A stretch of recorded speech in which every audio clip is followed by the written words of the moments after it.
Here's another segment of Diary of a Wimpy Kid. Monday, I brought my posters into school today, and I have to say, they came out pretty good. Here's the picture of the posters.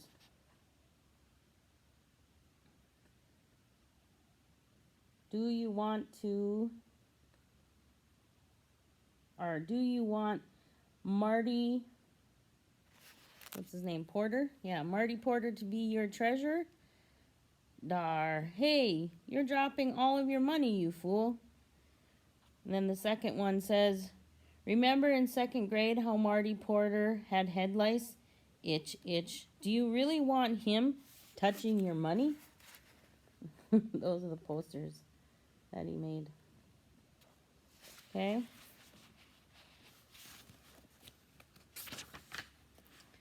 I started hanging my posters up as soon as I got in, but they were only up for about 3 minutes before Vice Principal Roy spotted them.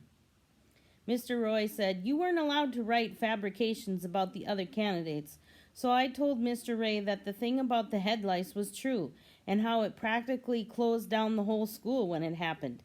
But he took down all my posters anyway. So today, Marty Porter was going around handing out lollipops to buy himself votes with my posters, while my posters were sitting at the bottom of Mr. Ray's trash can. I guess this means my political career is officially over. And there's the picture.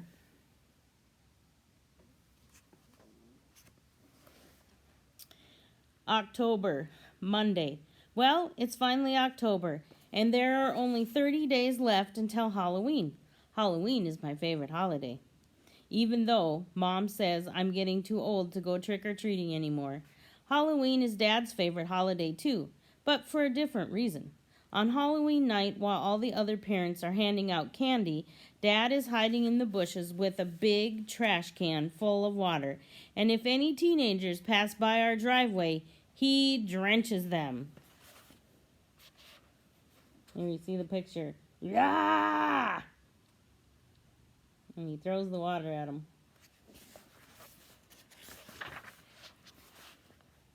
I'm not sure Dad really understands the concept of Halloween, but I'm not going to be the one who spoils his fun.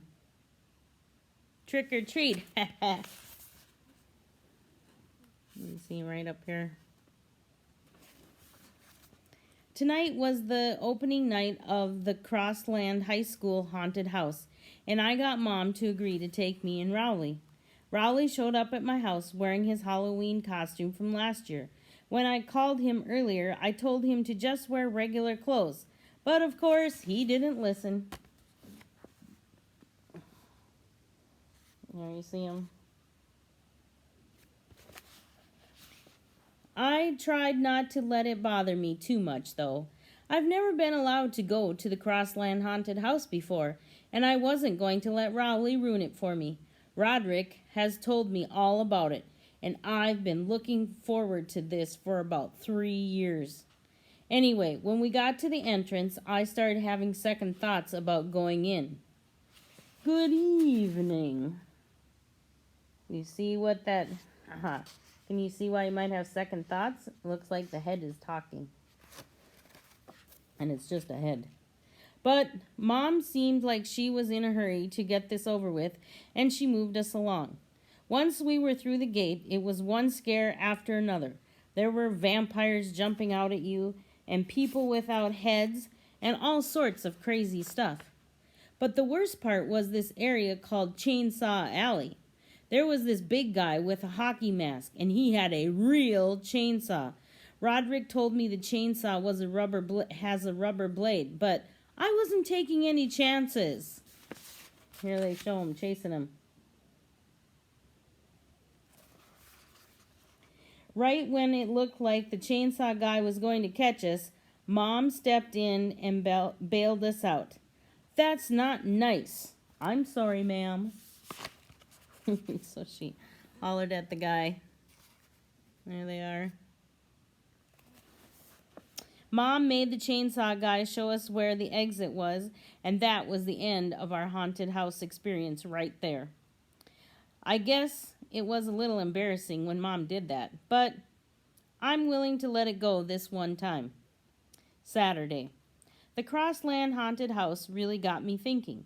Those guys were charging $5 a pop, and the line stretched halfway around the school.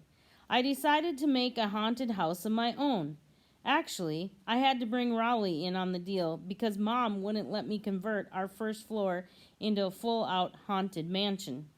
I knew Raleigh's dad wouldn't be crazy about the idea either, so we decided to build the haunted house in his basement and just not mention it to his parents. Me and Raleigh spent most of the day coming up with an awesome plan for our haunted house. Here was our final plan. So you can see, here's all the different things they have planned. It says Hall of Screams, Lake of Blood, Bottomless Pit, and you come over here and you have a rat tunnel, a maze of 1,000 skulls, you have Knife Alley over here, and then you have Hand Wall and Death Slide and Acid Lake, and then there's an exit. So you can see all the different places they were going to have. I didn't mean to brag or anything, but what we came up with was way better than the Crossland High School haunted house. We realized we were going to need to get the word out that we were doing this thing, so we got some paper and made a bunch of flyers. I'll admit, maybe we stretched the truth a little in our advertisement, but we had to make sure people actually showed up. Haunted house with live sharks. 32 Ceres Street. Admission, 50 cents. 3 p.m. So there's the sign they made. Oops. There we go.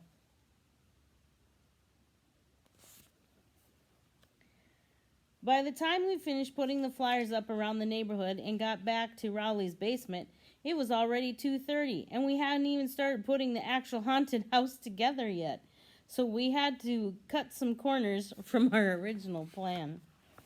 When 3 o'clock rolled around, we looked outside to see if anyone had shown up. And sure enough, there were about 20 neighborhood kids waiting in line outside Raleigh's basement. Now, I know our flyer said admission was 50 cents, but I could see that we had a chance to make a killing here. So I told the kids that admission was $2, and the 50-cent thing was just a typo. The first kid to cough up his $2 was Shane Snella. He paid his money and we let him inside, and me and Raleigh took our positions in the Hall of Screams.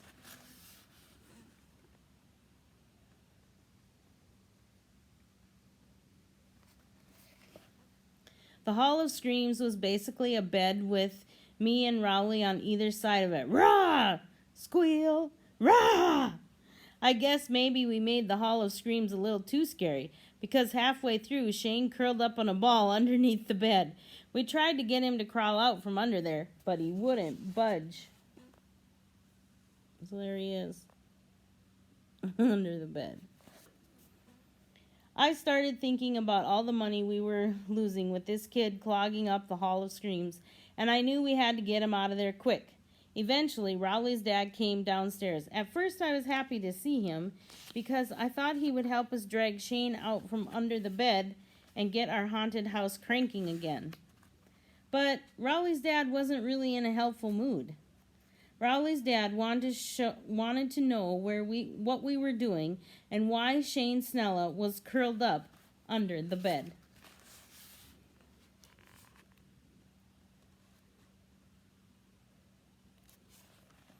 He's trying to get him out with with the broom. It says poke, poke.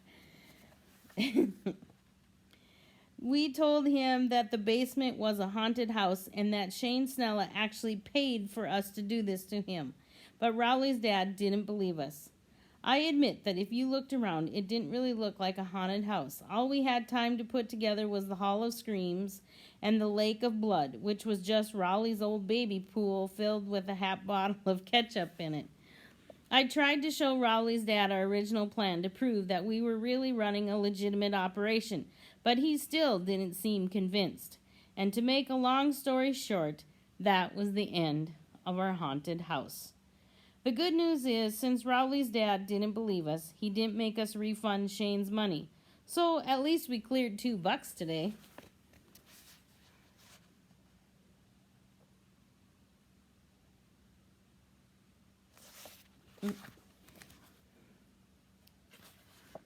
Sunday. Rowley ended up getting grounded for that whole haunted house mess yesterday. He's not allowed to watch TV for a week. And he's not allowed to have me over at his house during that time. That last part really isn't fair, because that's punishing me. And I didn't even do anything wrong. And now where am I supposed to play my video games? Anyway, I felt kind of bad for Rowley. So tonight I tried to make it up to him. I turned on one of Rowley's favorite TV shows, and I did a play-by-play over the phone so he could kind of experience it that way. Wow, look at the size of that flamethrower. Oh yeah, never mind.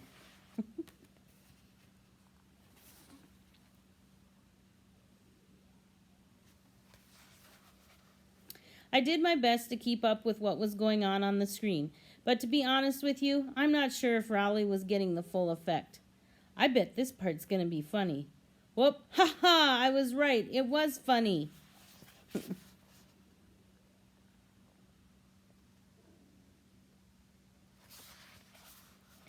Tuesday. Well, Rowley's grounding is finally over, and just in time for Halloween, too. I went up to his house to check out his costume, and I have to admit, I'm a little jealous. Rowley's mom got him this night costume that's way cooler than his costume from last year. His night outfit came with a helmet and a shield and a real sword and everything. I've never had a store-bought costume before. I still haven't figured out what I'm going to go as tomorrow night, so I'll probably just throw something together at the last minute. I figure maybe I'll bring back the toilet paper mummy again. But I think it's supposed to rain tomorrow night, so that might not be the smartest choice.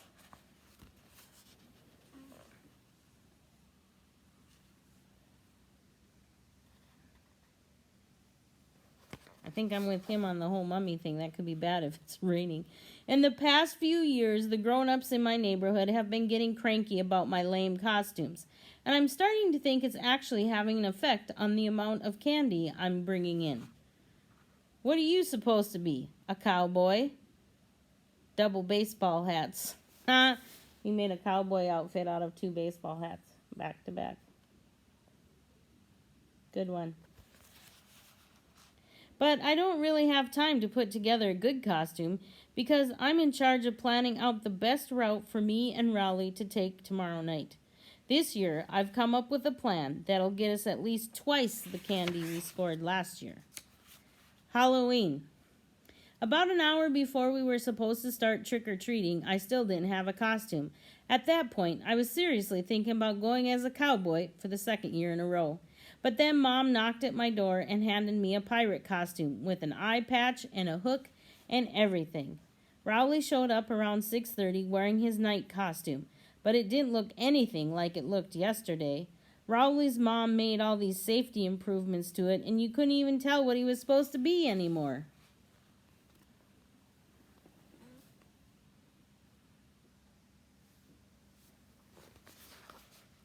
She cut out a big hole in the front of the helmet so he could see better, and covered him up in all this reflective tape. She made him wear his winter coat underneath everything, and she replaced his sword with a glow stick. I grabbed my pillowcase, and me and Rowley started to head out, but Mom stopped us before we could get out the door. I want you to take Manny with you.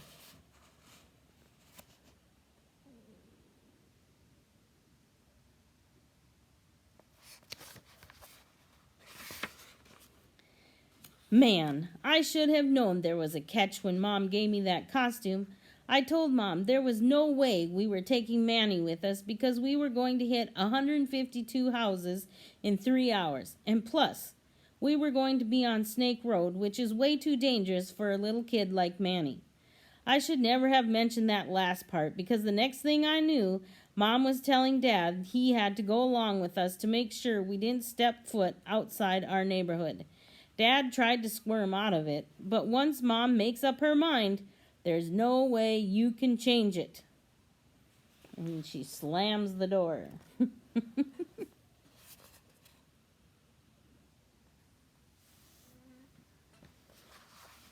Before we even got out of our own driveway, we ran into our neighbor, Mr. Mitchell, and his kid, Jeremy. So, of course, they tagged along with us. Manny and Jeremy wouldn't trick-or-treat at any houses with spooky decorations on them, so that ruled out pretty much every house on our block. Dad and Mr. Mitchell started talking about football or something, and every time one of them wanted to make a point, they'd stop walking. Blah, blah, blah, blah, blah, blah, blah, blah, blah. So we were hitting only about one house every 20 minutes. Oh, that would be bad for trick-or-treating. I wouldn't want to trick-or-treat with them either. After a couple of hours, Dad and Mr. Mitchell took the little kids home. I was glad, because that meant me and Rowley could take off. My pillowcase was almost empty, so I wanted to make up as much time as possible. A little while later, Rowley told me he needed a potty break. I made him hold off for another 45 minutes, but by the time we got to my grandma's house, it was pretty clear that if I didn't let Rowley use the bathroom, it was gonna get messy. So I told Rowley if he wasn't back outside in 1 minute, I was gonna start helping myself to his candy. Oh, good one. There he is. After that, we headed back out on the road, but it was already 10:30, and I guess that's when most grown-ups decide Halloween is over. You can kind of tell because that's when they start coming to the door in their pajamas and giving you the evil eye. We decided to head home. We made up a lot of time after Dad and Manny left, so I was pretty satisfied with how much candy we took in. When we were halfway home, this pickup truck came roaring down the street with a bunch of high school kids in it. You see the old guy looking out the window? Yeah, at 10:30 at night, I think that's a little bit late. The kid in the truck was holding a fire extinguisher, and when the truck passed by us, he opened fire. I have to give Rowley credit because he blocked about 95% of the water with his shield, and if he hadn't done that, all our candy would have gotten soaked. When the truck drove away, I yelled out something that I regretted about 2 seconds later. "We're calling the cops!"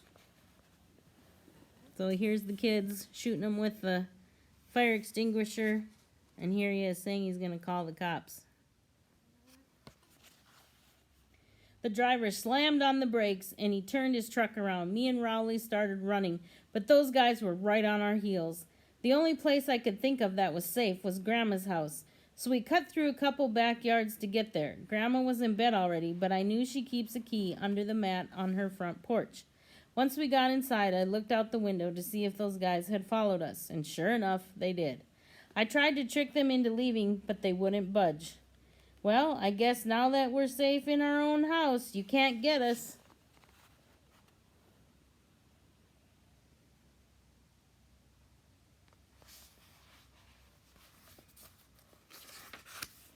After a while, we realized the teenagers were going to wait us out. So we decided we were just going to have to spend the night at Grandma's. That's when we started getting cocky, making monkey noises at the teenagers and whatnot. Well, at least I was making monkey noises. Riley was kind of making owl noises, but I guess it was the same general idea. Woo, woo, hee, hee, ha, ha. Whoo, whoo.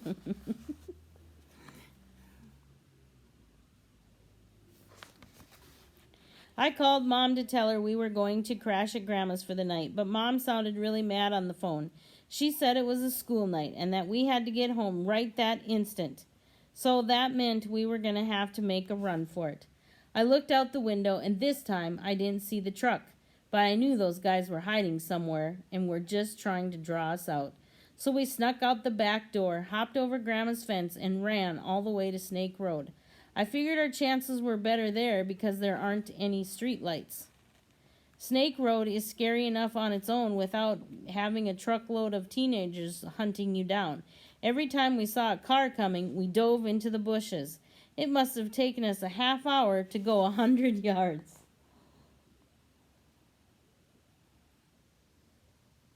They'll be lucky to have any candy left if they have to keep ducking into the trees. But believe it or not, we made it all the way home without getting caught. Neither one of us let our guard down until we got to my driveway. Ah! But right then, there was this awful scream, and we saw a big wave of water coming toward us. Splash! Oh yeah, there's Dad.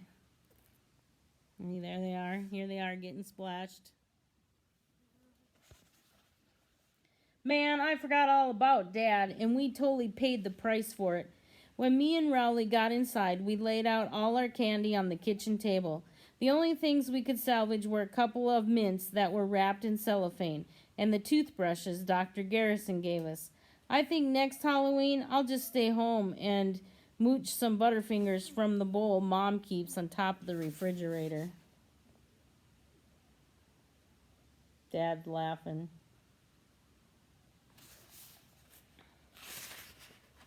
All right, we're going to stop there for today. All right, we will see you the next time, and remember to keep reading.